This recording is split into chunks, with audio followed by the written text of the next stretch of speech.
सर्वसामान्यांचा निर्भीड आवाज, लोकशाही महाराष्ट्र न्यूज.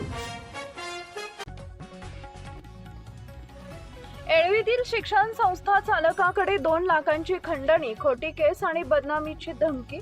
जत तालुक्यातील एळवी येथून एक खळबळजनक प्रकार समोर आलाय. येथील एका शिक्षण संस्था चालकाकडे तब्बल 2 लाखांच्या खंडणीची मागणी करण्यात आली आहे.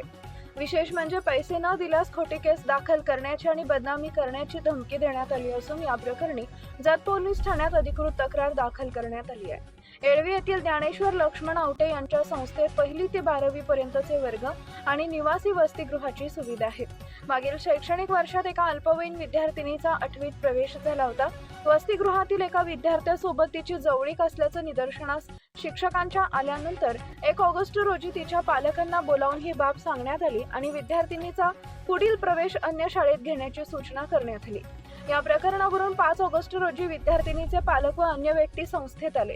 त्यातील एकानं स्वतःला विद्यार्थिनीचा मामा असल्याचं सांगून तिला पुन्हा संस्थेत ठेवण्याची विनंती केली, परंतु संस्था चालकांनी शाळा सोडल्याचा दाखला दिल्याचं स्पष्ट केलं. त्यानंतर संबंधित व्यक्तींना गंभीर आरोप करत प्रकरण मिटवण्यासाठी 2 लाख रुपयांची खंडणी मागितली. पैसे न दिल्यास पत्रकार व टीव्ही माध्यमांद्वारे संस्थेची बदनामी करण्याची आणि जीवे मारण्याची धमकीही दिली.